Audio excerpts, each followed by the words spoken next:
Good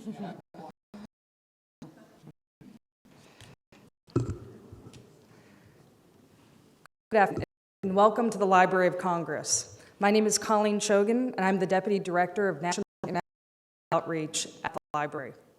Today, to our audience inside the historic room of the Jefferson Building here on Capitol Hill. And I'm equally excited to welcome our virtual audience joining the live stream. A video recording of this event will be made available on the Library of Congress website. March is Women's History Month, and we're delighted to celebrate it with our new boss, Carla Hayden, who happens to be the first woman and the first African American to assume the position of Librarian of Congress.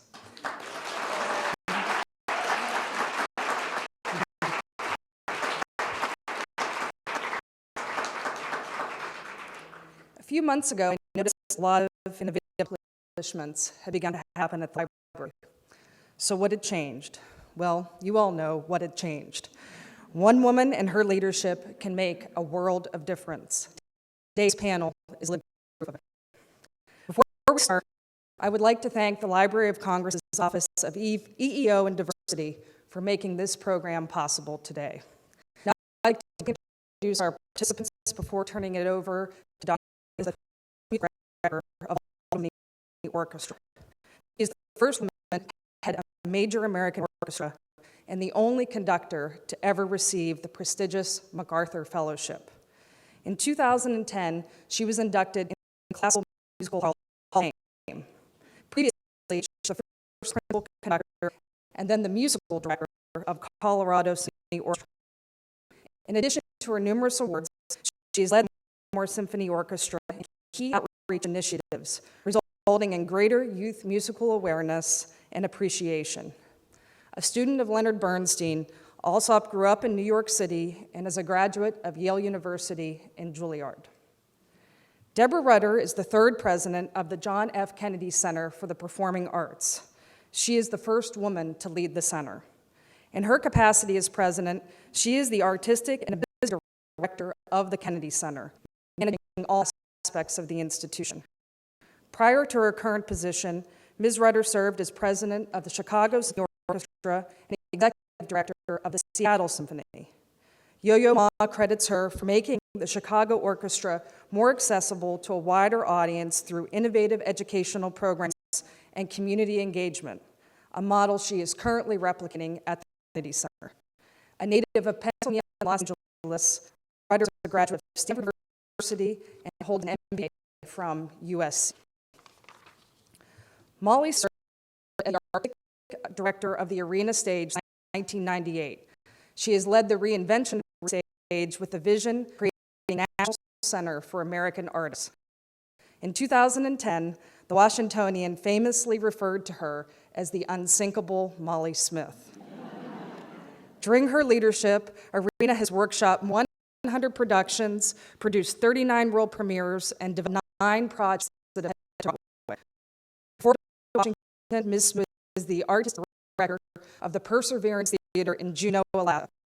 She has served as literary advisor to the Dance Theater Lab for the Arena Stage Writers Council, whose members are leading American playwrights. Ms. Smith is a graduate of advocacy and has a master's degree in theater from American University. Our moderator here today is Carla Hayden, the 14th Library of Congress. Please join me in welcoming these distinguished women to the Library of Congress.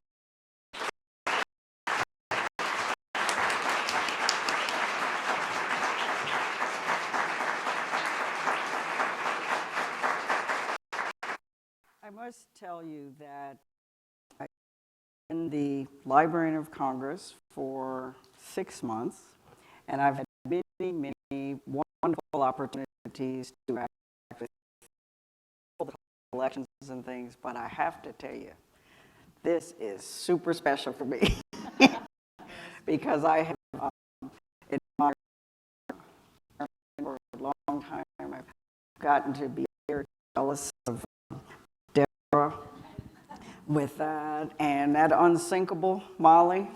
Wow. So it's wonderful to be with you and to have what I hope will be an honest, and engaging discussion about being women in arts in particular, but also in leadership positions.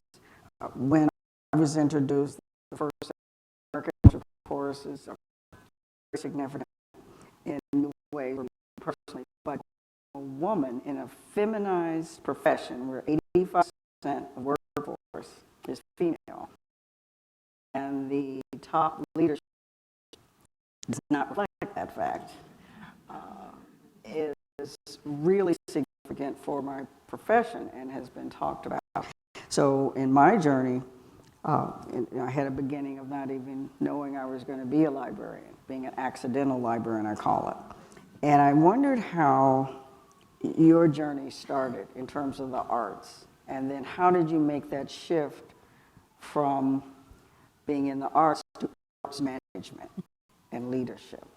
When did that switch happen? Molly, you want to? Sure. I was interested in the arts and theater from when I was a little girl, and went to Catholic school, and thought I was going to go to law degree. And in the middle of traveling through Europe at 19 with a backpack on, I decided I was going to check all that and start a theater lab.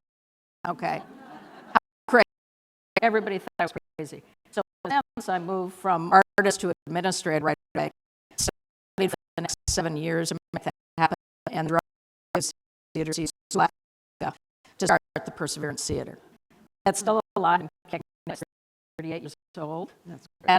And about 19 years ago, I came. Oh, I think I'm an artist who's always wanted a home.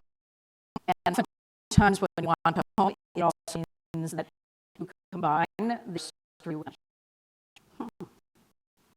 Unsinkable. That's good.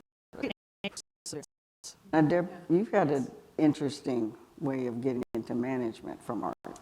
Well, actually, I think mine is very parallel. As a young person, I was the beneficiary of a time when there was music and art in schools. So in my public school, I had the opportunity to become a violinist, literally. My third grade teacher said, which instrument will you play? Not would you like to play, but will you play? Played in orchestras and followed my heart. Thought I was going to go off and get some other job, not really knowing that there was such a thing until I was in college, and was introduced through a family friend to the field. Had my first summer job, my first real summer job. I had other summer jobs. My first real summer job was at the Hollywood Bowl for Los Angeles, and I did this whole world of management. So I took a pretty traditional course in this way, but I would say that every decision I made in my life was following my heart, which needed to follow music, and I was never going to be able to spend enough time in a practice room to be doing what she does. So I get to support basically what I do, is what these two people do. And that's great. And violin, that's you got Well, a yeah, similar. I was a violinist, of course, but when I saw, my dad took me to a young people's concert when I was 9, and I was getting in a lot of trouble playing violin and trying to lead the orchestra from the back of the violins at Juilliard pre-college. So then this guy came out to conduct who was jumping around like a lunatic, and I turned to my dad, I said, oh, I could be the conductor because nobody's yelling at him. And so that I was 9, and that was Leonard Bernstein, and eventually he became my teacher and mentor, and he was my hero for my entire life. But I think as a conductor, and especially as a woman in a field where there were very few women, you have to be an entrepreneur, because you don't have an instrument as a conductor unless you can coerce at least 20 or 30 people into coming over every day to practice, with you. You don't have an instrument, so it's all about what you can put together. And the way I learned how to conduct was by getting all my friends together and creating an orchestra. So I ran my own first orchestra and learned, hands-on how to do marketing and build a board and all those kinds of great things. So now I'm just a really annoying music director because I know a little bit too much. I don't know enough about management, but I know more than I should. That's Everyone that's a can, theme you're just lucky you don't have me. with doing that. Now, are there special challenges for women in the arts in terms of pay equity, discrimination? Have you experienced that? You know, that's such a, from my perspective, it's a question that I'm asked often, especially by journalists. And I think it's, I don't know, the arts is such a difficult field anyway. It's really hard to ascertain which aspect of what you're doing is causing some kind of discrimination, because there's so many ways that you can run into obstacles. And I really think that, for me, I think part of my success is never attributing any of my difficulties or rejections to being a woman. Mm-hmm. I think that, you know, instead I always thought, okay, I have to be better. Let me try to, how can I get something positive out of this and learn from it and apply it to what I'm doing? So that's how I've reacted to it. I don't know if you have similar experiences. What I would imagine for you, and is true certainly in my experience, is that there are preconceptions about what people believe should happen. You know, what will a woman wear on a podium? Right. What do women wear if they're a soloist playing the violin or the piano or anything, the flute, whatever it is? So there are just gender expectations, and those expectations are one that we all have, male and female. That's true. And that we all have to sort of deal with and understand. And those are the kinds of expectations that are difficult to overcome, because if you don't fall in line, then there's going to be a discussion of, well, she didn't fall in line. So, you know, how many men have to buy gowns to do their work? I have to buy, people ask me, what are you wearing tonight? When was the last time somebody asked a man what he was wearing to an event? Especially at a black tie event. Right, exactly. So, you know, but I think Marin's comment is right. You know, the arts is a different kind of business. And so the interactions that we have with our bosses, the interactions that we have with our patrons, with our potential patrons, are all a little bit different. But there always is this issue of how do people treat women and men and what the expectations are. And I think that's the part that you constantly are working to overcome. There are pretty shocking statistics in the theater as far as men and women. Of the major theaters in the United States, and there are 1,800 theaters now, really started by 3 intrepid women, which included Zelda Fitch-Handler of the Arena Stage 70 years ago.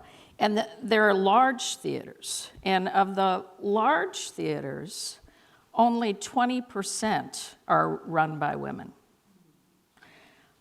In terms of plays that are produced by these 1,800 theaters, only 22% are written by women. So let that penny drop. And you start to look at that. When you realize that that's happening at the leadership level, that means it's happening because boards are leaning more into male candidates. It means that headhunters perhaps have more males who are the headhunters. It means that we need to do much more in terms of mentorship of young women who are coming up and support them. In terms of changing the paradigm, it's a paradigm shift. I mean, I would agree with what everybody else has said, but then I think there's the other piece which just has to do with the statistical difficulties of what women face in terms of leadership positions. It is that you have to be better. And wasn't it Flo Kennedy that said, fortunately, that's not difficult? Which I always thought was a very funny line. But it's complicated. And I think the idea of mentorship is so powerful because it is the step in. It is the door opening. Even for me, more than education, it takes you in a whole other direction because mentorship is a one-on-one relationship that shows you the path. And I think without mentors for me of people like Joy Zinnemann and Paula Vogel, who's a brilliant playwright, I don't know if I would be here. You know, the statistics in classical music are even more dire. I think it's of our programming, is it 5% by women composers? I mean, it's really, and I'm sure for conductors, it ranges around there as well.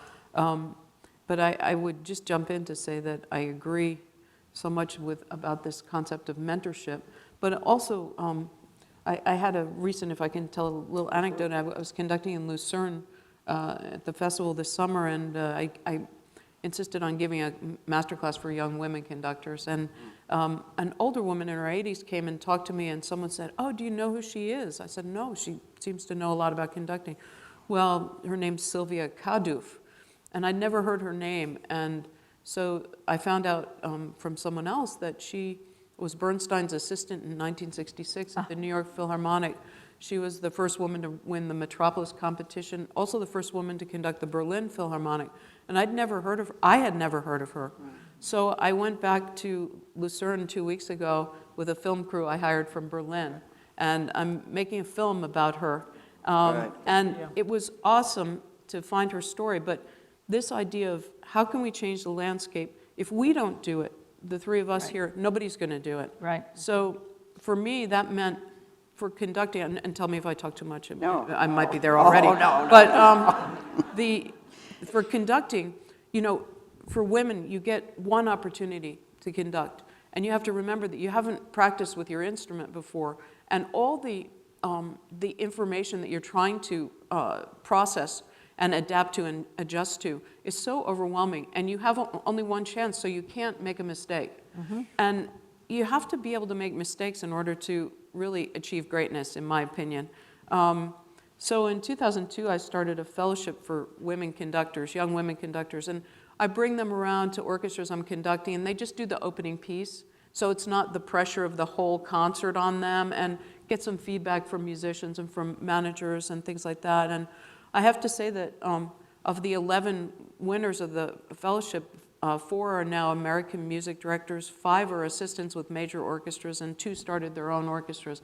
So I feel that, at least in a small way, maybe by creating opportunity, but this is to your point, that society isn't accustomed to seeing women in these positions, so we have to try to change that. Even for me, too, seeing women in certain roles it's a little bit jarring, isn't it? It's jarring to normalize it. Right. Say that's not anything unusual. And we're predisposed to being receptive to that. So Right. Deborah, are you doing some things in terms of encouraging more diversity? A couple of different things I wanted to say, which is that what I know about the work that they do is that the level of individual self-promotion has to be pretty high. And we who are the ones making the choices along the way have to be really open to it. And it's really important for us to understand that sometimes those behaviors of self-promotion amongst, this goes again to what is expected and what is understood in different ways, is that a woman being self-promoting could be perceived as aggressive, whereas a man doing that is just doing his job, right? So there's always this sort of balance of perception, and there has to be the mentorship and the open invitation, because as I think about it, it's really hard sometimes to sort of cut through to see the true gem that is there without the self-promotion. So it's one of those things that we have to add to our toolkit in a way that feels comfortable for us, but that for others can receive it as well. For us at the center, and as a manager, as an administrator, in fact, women are not the problem. Sometimes we need to find more men to sit around the table with us. Because we are mission-driven institutions, we are magnets for women who care about what they're doing, and women like me who said, well, I love to sing, or I love to play the cello, but I wasn't good enough, so I can go and work there. And at the center, we have countless dancers and actors and people who are former somethings who come and work. So internal for us is not so much the issue of gender, but it's really about the issue of diversity, background diversity. Nice. And this is something that is very important to me, and that we're working to really put a focus on this. And our HR team has a whole new diversity and inclusion plan. Most importantly is that we're developing something beyond the internship, which is a true fellowship program. And that fellowship is about identifying future arts administrators with diverse backgrounds, interests, and bringing them into the center and really doing the same kind of thing that you have done, and sort of helping give that extra boost, that extra lift. But on the access. administrative But on the administrative, because if you don't have, so Right, it because- works in both ways. If you don't have the leadership, they don't have the vision, the perspective to offer. And so this is about having a table of people around which you put so many different voices and making sure all the voices are heard. It's a big priority for us. That's great. We have a fellows and internship program at Arena Stage called the Alan Lee Hughes Fellowship Program that has been going now for 25 years, and it is for young people from diverse backgrounds. Over 700 people have been through it, and because we just hit the 25th year, we went back to find out how many are still working in the arts. 92%. Ooh. So this is, again, it's a one-on-one mentorship program. It's been going for a long time in every area like theater management, artistic directing, playwriting, just about every area, lighting designer. And our field now is rife with the young people that have come out of this program. We also make sure, because I believe every act we make in the arts is a political act. Probably every act we make in our lives is a political act, because it's about choices, right?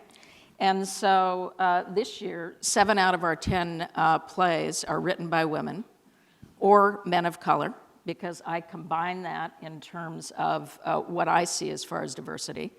And there are 8 plays directed by women or men of color. And I try and balance it on a yearly basis, because I think who you put on the stage, those are the voices that the audiences hear, and that's the way audiences start to change in their perspective of who's a leader and who isn't a leader. So we just keep trying to right the balance as far as the programming and the ideas that we put on stage. From my perspective, of course, then when I came to the Baltimore Symphony, looking at the makeup of the orchestra on stage, the Baltimore Symphony has and still has one African American member, and how to change that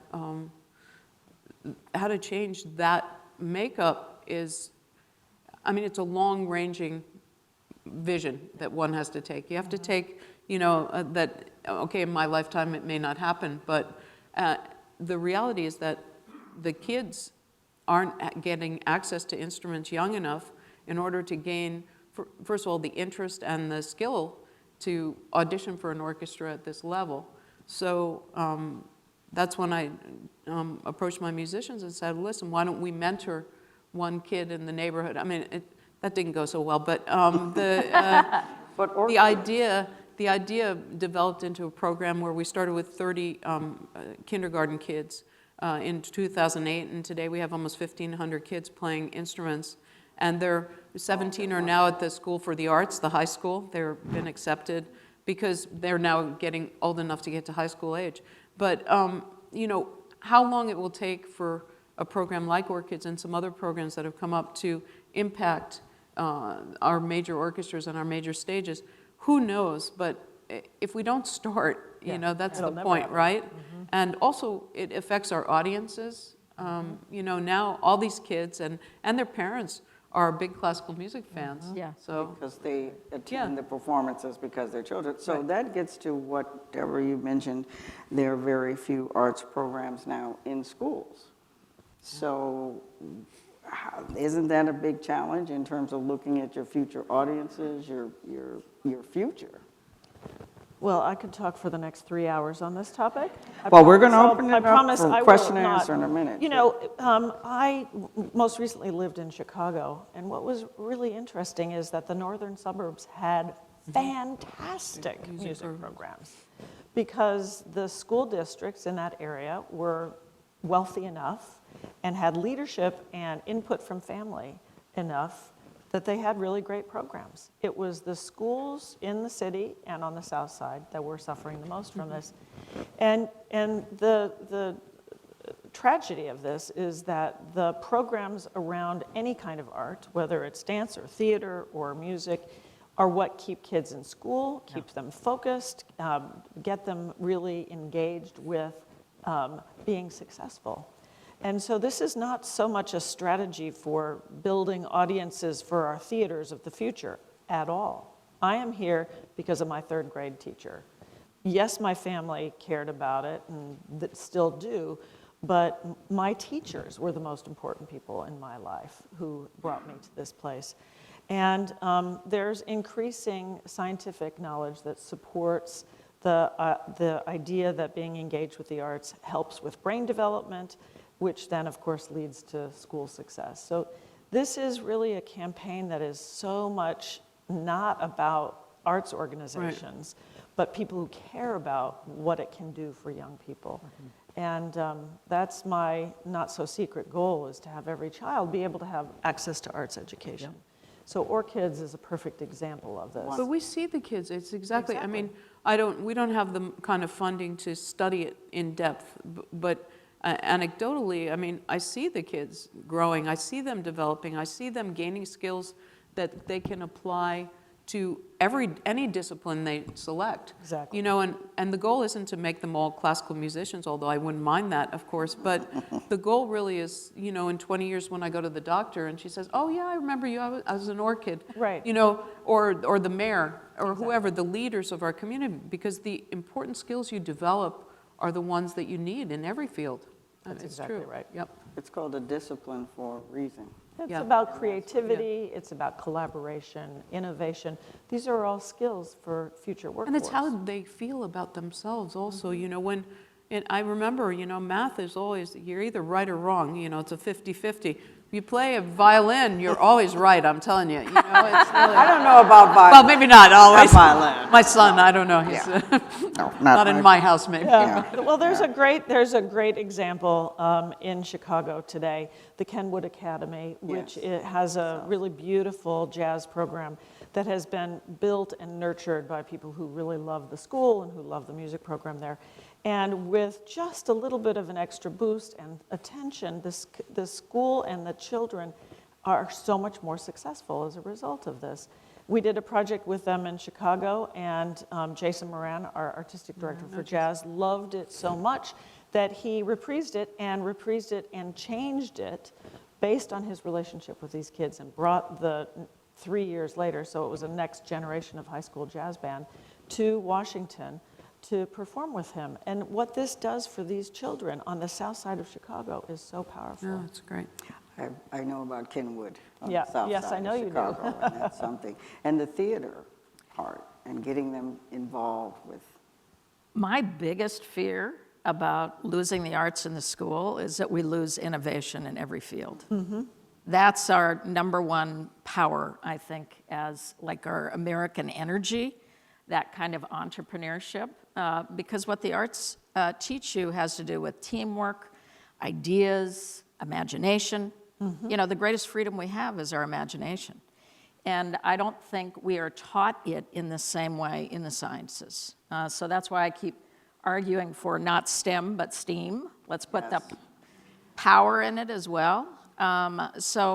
We reach about 20,000 young people at Arena Stage every year. But the one program I'd like to talk about is Voices of Now, which is 10 different groups of young people who develop stories from their lives over a 9-month period of time, and then they're all produced at Arena Stage and end up touring at different places as well. Now, anecdotally, we have a lot of information about what happens to the young people after this program, how many of them then go on to college, how many of them go on to graduate school, how many of them go on to great careers. And again, it's fantastic that one-on-one relationship changes a young person's life. And so fighting for programming in the schools, I think, is really important because what's happened basically around the country is theaters and arts organizations have taken up that banner, and we're doing the arts programming within our own organizations. What about teacher education and, you know, helping teachers that might not have a formal arts program do something Well, this is a big issue because, of course, so much needs to be done in the classroom, and those teachers are not experts. So teaching artists are really critically important. And teaching artists come in by contract with a school, and they stand side by side with the classroom teacher to help augment that training that happens. We at the center have a pretty significant one that we do in various parts of the country, and we understand that teacher training is really vital. We work with teaching artists as well. A program that we just brought on last fall is called Turnaround Arts. It started out at the President's Committee for Arts and Humanities, and Michelle Obama was sort of the champion for this program. And it was about using the arts to help turn a low-performing school into a higher-performing school. So it was beyond teaching arts education. It was integrating art into the daily life. So you'd learn multiplication tables by singing, or you'd learn history by creating a play or acting. And so we're in about 60. I think it's 60. I keep inflating, and I don't want to overinflate yet, but we're in a whole lot of low-performing schools across the country. I've only had it in the program for about 6 months now. But it's a very exciting program because we work by providing resources to the school, teaching artists into the school, training for the school as a whole, not just certain school, in the classroom teachers. And then we pair them with celebrity artists who actually make a point of going to the school multiple times in the year to draw attention to the school and build morale for it.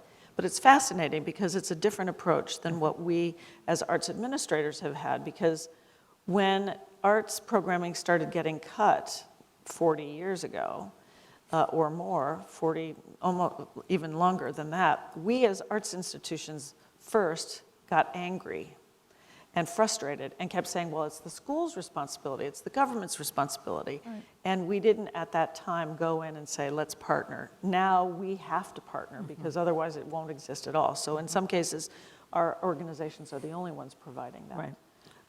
But we are trying with Turnaround Arts to demonstrate that the use of the arts can actually help improve a school. And through making that case and getting the research to support it, then we might be able to have a larger impact. And haven't you been able to attract, I know with ORCIDS, philanthropy, arts philanthropy has increased? Yeah, of course. I think that, well, I mean, there are a few things that I'd love to say. That something that is on my mind, at least at the moment, is that I hope that the small amount of government support for the arts that we now currently have, that everyone speaks out to preserve the National Endowment for the Arts. It's a very, very small token support of the arts, but I think it's very important that that we insist that our leadership in the United States of America at least advocates for the arts in some small measure. I mean, I work as music director also in Brazil, in the Sao Paulo Symphony.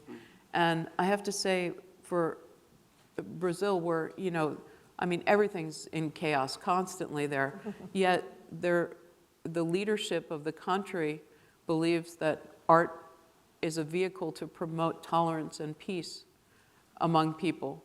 And so even when things are cut, the arts are cut proportionately, not disproportionately.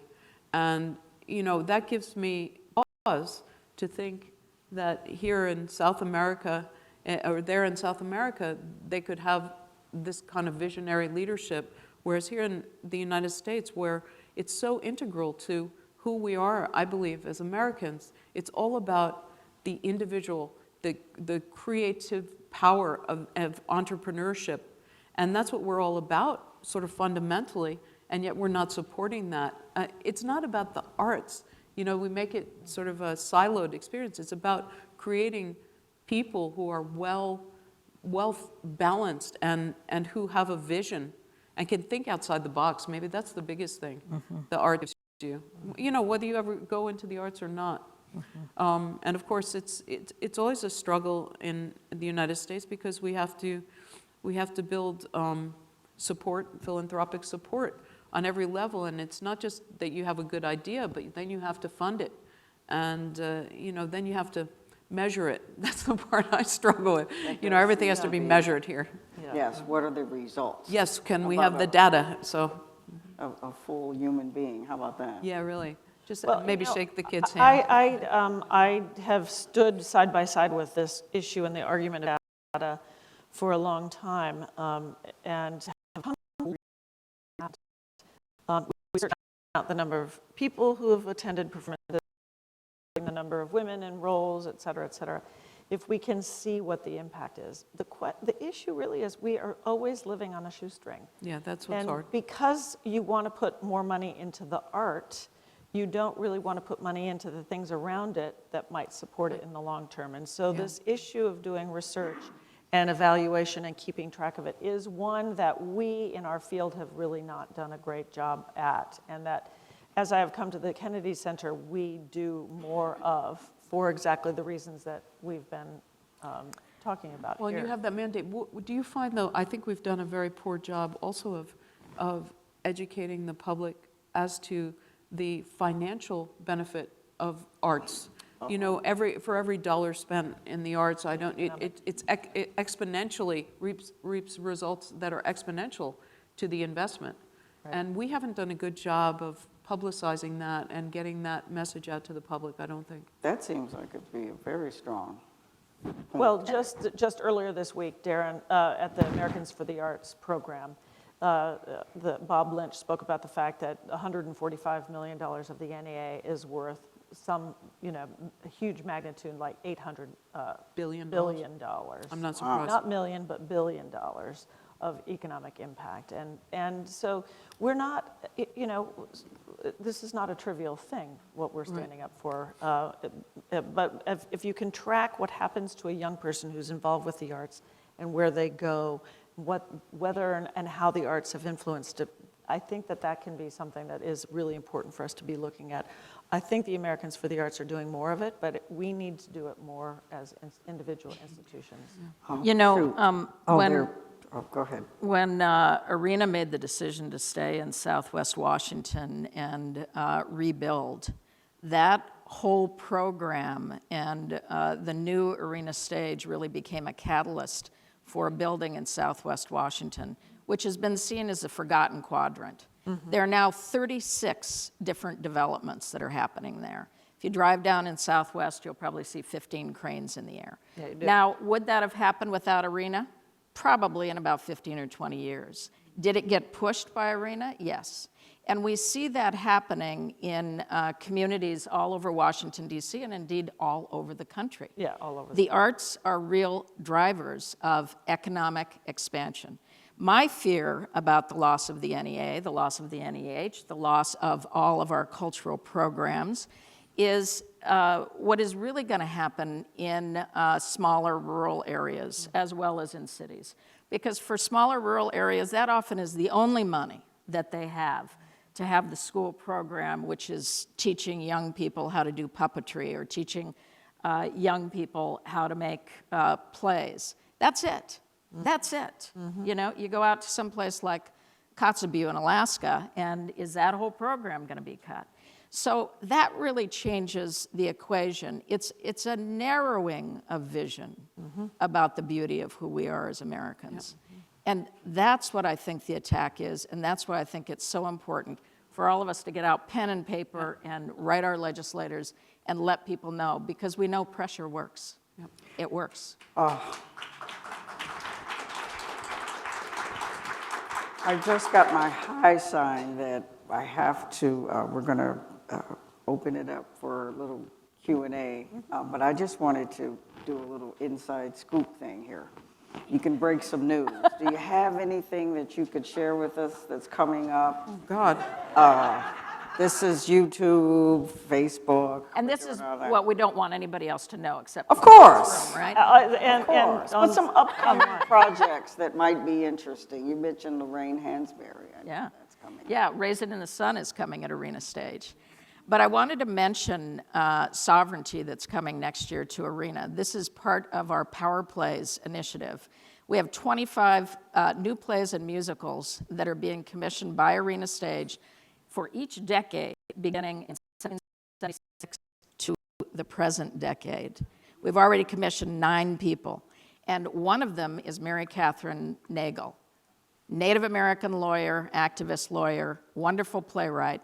Her play is Sovereignty. It takes place both in 1830 with Andrew Jackson and Broken Treaties, and present day broken treaties between the Cherokee Nation and also the United States government. This is a story that hasn't been told. Wow, that's And that's one of the things that I love to do in the theater. Wow. Deborah? Well, you know, as we sit in this really amazing building in this beautiful room, it seems as though many people know so much about the history of our city, our country, and the buildings in Washington, D.C. But even I didn't own it the same way I do now, which is that the Kennedy Center is the living memorial to John F. Kennedy. There is no other memorial. There's a library and all of that, but this is the memorial to John F. Kennedy. And, you know, a lot of people didn't realize, I knew it, but I didn't know it to live it. And so as we are on the countdown to his what would have been his 100th birthday on May 29 of this year, we are really thinking about our identity as it relates to both being a performing arts center and the living memorial to JFK. And we're having just an extraordinary season full of programming that is so easy to attribute to things that he stood for.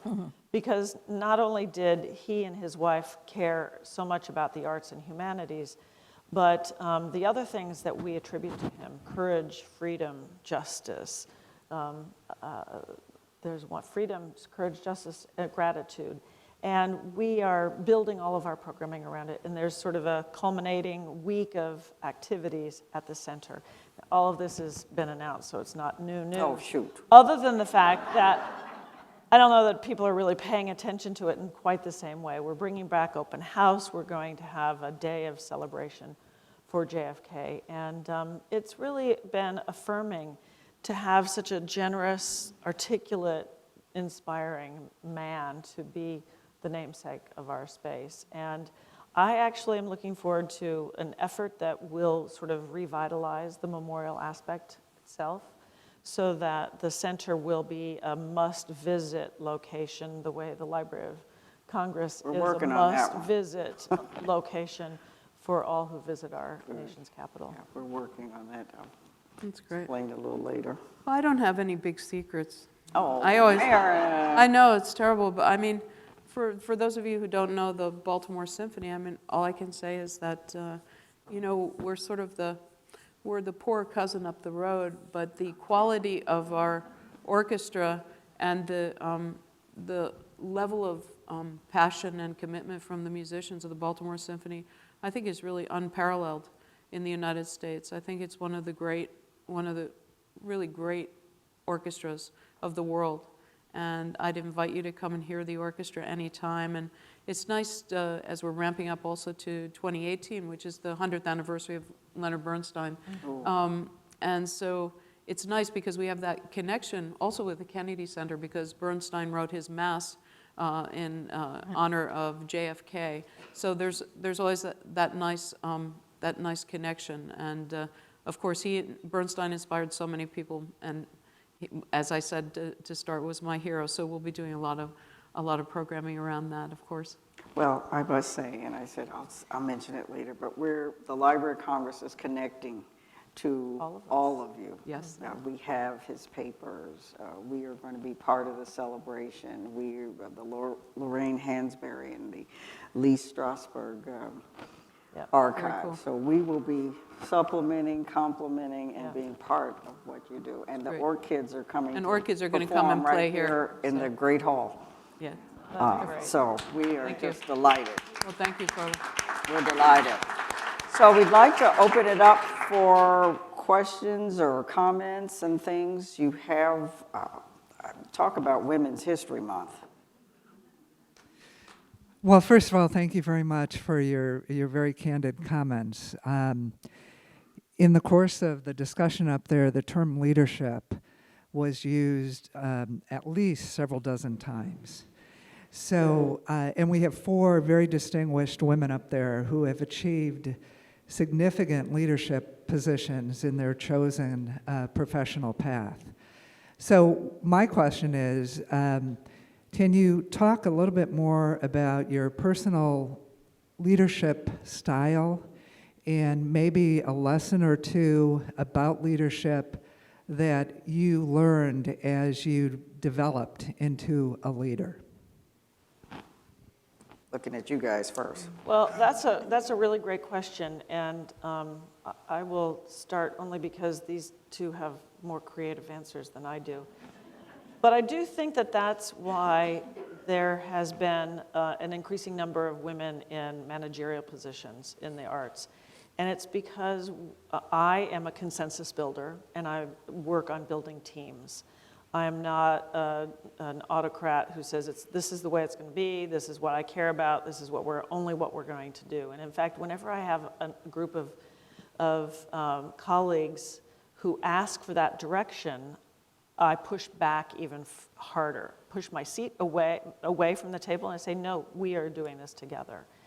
Building that team who believe in where we're going and how we're going to get there.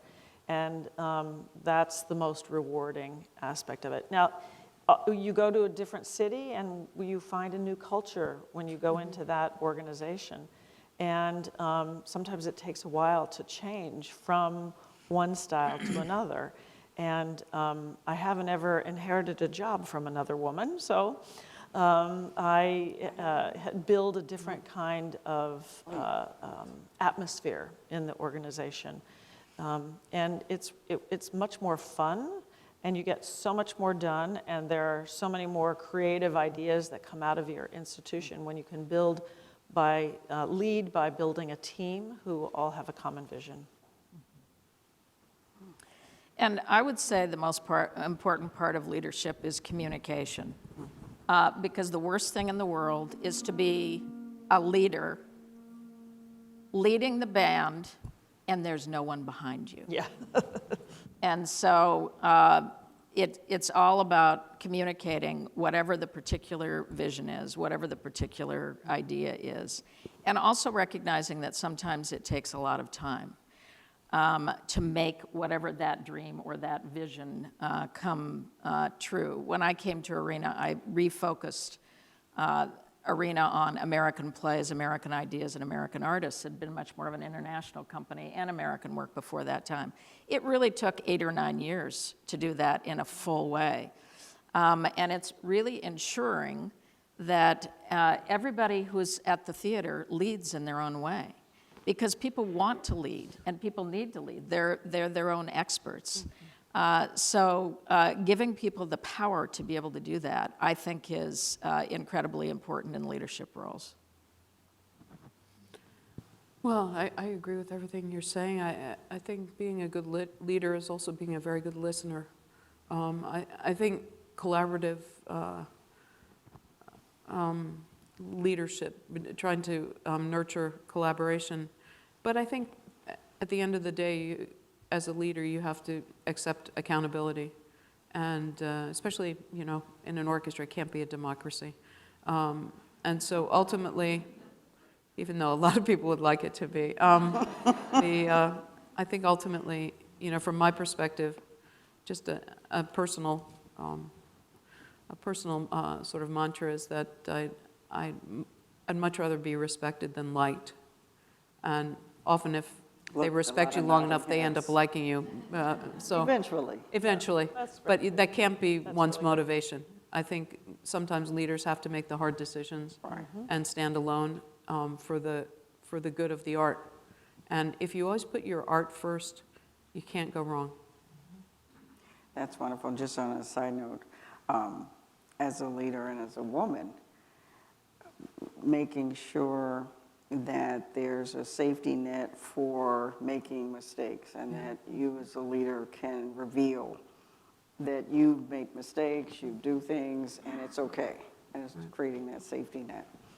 Another one. Wow. And wasn't it funny how I said, you guys? So as soon as I said, okay, Women's History Month. I applaud each of you, and I hear a lot about children, and I am a substitute teacher and an artist and a senior citizen. And what I want to know is, where do you see our place in the arts as I hold up my card as being a senior citizen? Well, I just told Marin about a lady who she knew, Nettie Taylor, who just passed away recently at 102.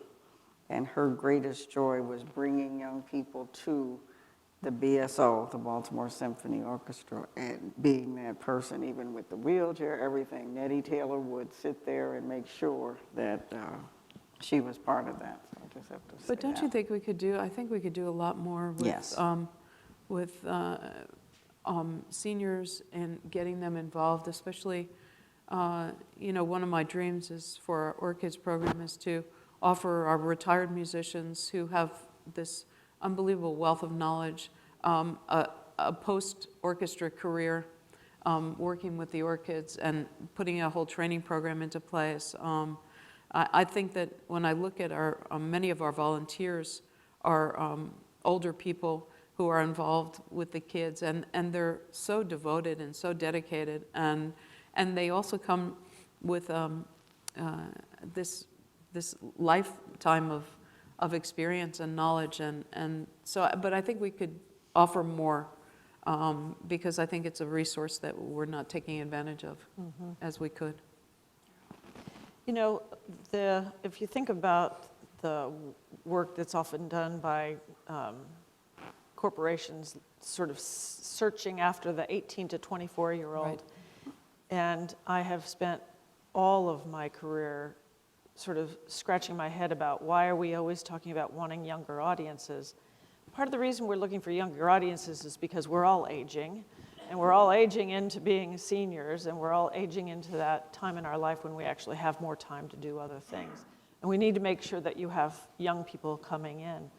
And it's about making the connection throughout life, whether it is the youngest person to a senior, or seniors then helping young people come into the arts and have that experience. And I think that as I experience with my own family and with my own organization, we're thinking more about the programs that we're offering to audiences of all ages, and understanding, in fact, that music and dance and theater can be even more important as you age. And it's not just because you have more time, but actually it is a part of what happens in your whole physical cycle and your brain and keeping yourself healthy.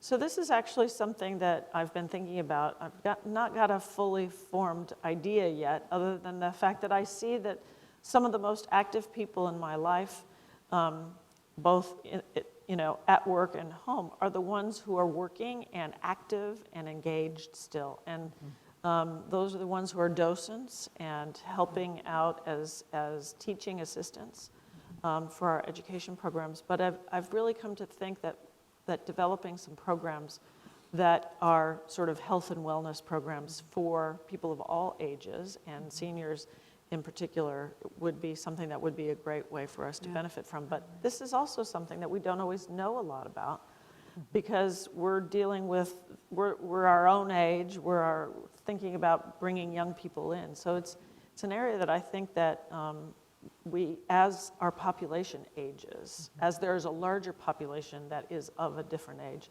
we can think about the role that we are in terms of providing services, whether active participatory ones or as patrons. And so it's a wonderful question, and it's one that happens to be sort of resonant for me right now as we're doing some work.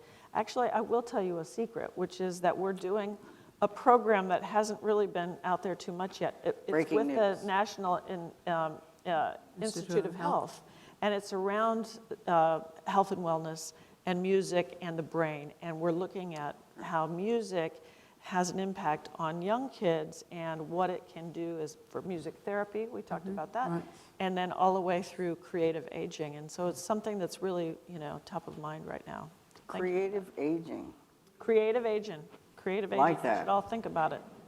I think we need that. I'm trying to be creative. Another question.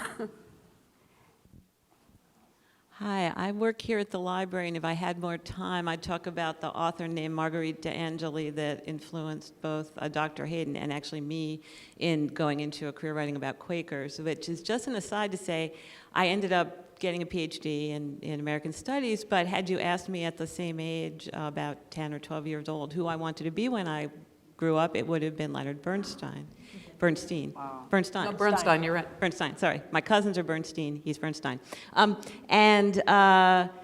The height of my conducting career was to conduct the high school orchestra for one piece in my senior year. My question is about talent in the arts, or the idea of talent, which I think as I look back, I don't know how much talent I did or didn't have, but at a certain point, it didn't seem to me that I had the talent to be an orchestral conductor, and I went in other directions. I also played the violin, by the way.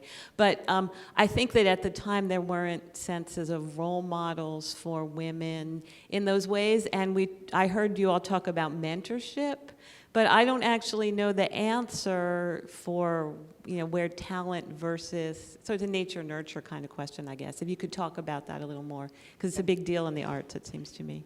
And before you start, I'm laughing because I'm the product of two classically trained musicians, and I'm sitting here as a librarian. So that tells you about talent, and that's why this is so important. A violinist and a pianist. So talent does. I don't know, I have some, maybe I have some very idealistic view of talent. I think the word creativity is often restricted to people who have chosen the arts as their discipline, whereas I think that creativity is inherent in being human. When people tell me they're tone deaf or something like that, I think that's simply not possible. Someone told you that, and then you started taking that on, or you can't draw. I was told, oh, you're terrible at that. So I always say that I have no talent for that. But instead, if someone had said, well, let's see, let me help you a little bit. Oh, that's nice. It's all about mentorship, I think, and encouragement. The thing I like about the Orchestra program, and it's not targeting talented kids. It's democratic. I believe everyone's talented. I believe that if that had been a passion for you and someone had encouraged you, you could do what I'm doing now. For me, it's all about opportunity and exposure. And every kid I find is, I became a parent very late in life, and I was amazed at what my kid could do, but it was only because I had my expectations were this high. And so when I started with the Orchids, my expectations were also this high. And then they, immediately, the kids go to wherever you put the bar and higher. I think every child is born with enormous talent and genius, and we just gradually suck it out of them, And that's what we can't afford to do. So maybe I'm very idealistic about this, but I believe you have the talent that I have. I have a couple of different stories of circumstances where a really influential teacher or conductor would actually say and gave examples where hard work was actually more important than talent. A lot. Because somebody who has raw talent will actually just coast without the hard work. And so, the people who we see as genius are using raw talent and then working really hard at it. And so that's why I would always encourage to stick with it. My problem is I didn't want to be alone in a practice room. And so It's whether you have the personality to endure it, I think. Exactly. But I love it like crazy. And I dedicate enormous amounts of my time in a different way, really supporting it and experiencing it. So it's really about how you spend your time. So absolutely, you could have been a conductor. There was a long path to travel, but. And I would totally agree. I think that there's like 5 or 10% talent, because everybody has talent, and the rest of it is perseverance, persistence, gutsiness, aggressive, pushing through all of the rejection, and being able to say, no, I can still do this. But that also has to do with self-image, you know, the people around you supporting you, saying, you can do it, you can do it. And that's one of the most important things that we can give to young people and adults as well, because I believe in the lifelong education, that curiosity is through an entire life. And even if you don't think that you have the talent to do this thing, just try. Just try. Go out and do it. It's amazing what it will open up. And to be able to recognize it, and that's sometimes the part that's really gripping, when you know that young people might not have the opportunity to have their particular talent recognized at an early enough stage. You can't. Maybe you're not good at drawing, but there's a child over there that's singing all the time. That's right. This one is doing that. The greatest gift my parents gave me was at 12, we all agreed that when they looked at musical notes, they heard music. And when I looked at text, I heard words. And that was okay. And then I went off with words and appreciated it. But to know, sometimes you drive in neighborhoods and you look on corners and you see people and you say, wow, when did the light go out in their eyes? When was that 4-year-old not given a chance to do that? And here they are. But that's the spiral that is so difficult, that if you get into that downward, if you are caught somewhere in that spiral and you don't have the network that can give it to you. So it has to come from teachers, it has to come from community leaders, it comes from somebody, if it can't come from your parents, and mentors, and that's why we have to have a network that supports people. Right. I think we have time for one more question or comment, and to really, in this celebration of Women's History Month, I can't thank you all enough. There's one more question. Okay, I wanted to echo everyone else and just saying thank you all so much for coming out and sharing your experiences for this event.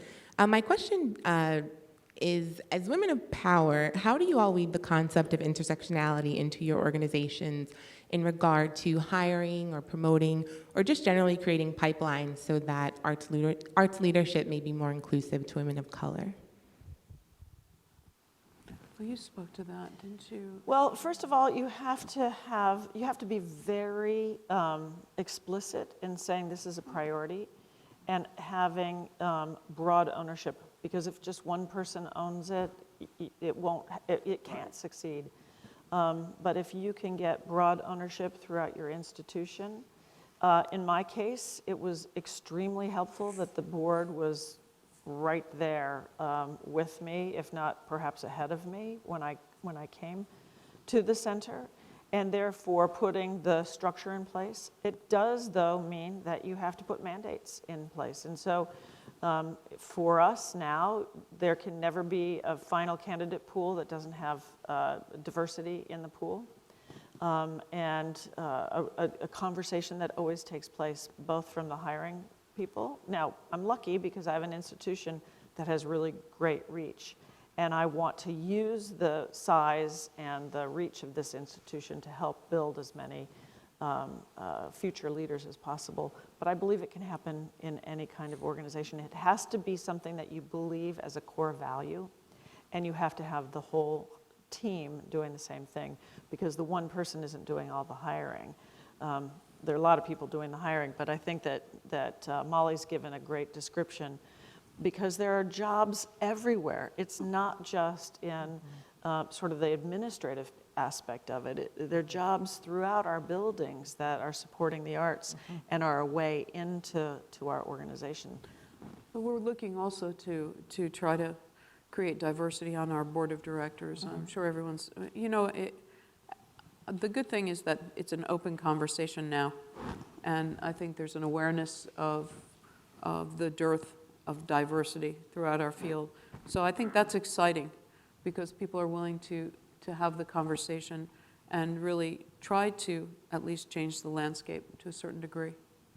We look at it holistically at Arena Stage. When I came to Arena, our audience was not diverse. And so I walked the streets of Washington, D.C. I went into the churches in Washington, D.C. I went into some of the Baptist churches. And of course, Washington, D.C. is a black and white city.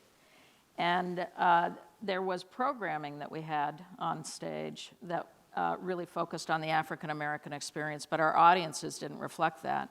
And this is unusual because Arena started as the first integrated theater in Washington, D.C., 68 years ago. And so it's in our bloodlines, the importance of this. And so I realized that it all happens through programming. And so about a third to half of the work that we do every year is around people of color. When I was in the Baptist churches, I saw the way in which people welcome people is they would stand outside the door and shake hands with people all the way into the church. So we changed our usher structure so that there are people all the way through the theater saying, welcome, come in. We had people all the way outside because theaters tend to be places where people are a little bit nervous coming in. And so eventually, now almost 30% of our audience are people of color. That's one of the most diverse in the United States, one of the top awesome. ones in theaters. Congratulations. And that's something that we work on a daily basis. Our staff is diverse. Our programming is diverse. Our board is becoming more diverse. We have a wonderful chairman, Judith Batty, who's African American. And we just keep working at it. Yeah. You know, as you said, Marin, it's moment by moment. It's day by day. It's doing exactly what Deborah says, which is when we have a pool of people who we're looking at for a particular position, there has to be a person of color within that pool who can get the job, right? It can't just be, well, we can't find anybody. Go out again. Keep looking. Keep looking. And so that's where we as administrators need to keep our own feet in the fire. I can't thank you all enough because this, even though, and all of you that are here today, because this is Women's History Month, but Women's History is all year round. Yes. And I just thank you so much for bringing the art. We're so proud of you, Carla. Thank you for Well, bringing thank you.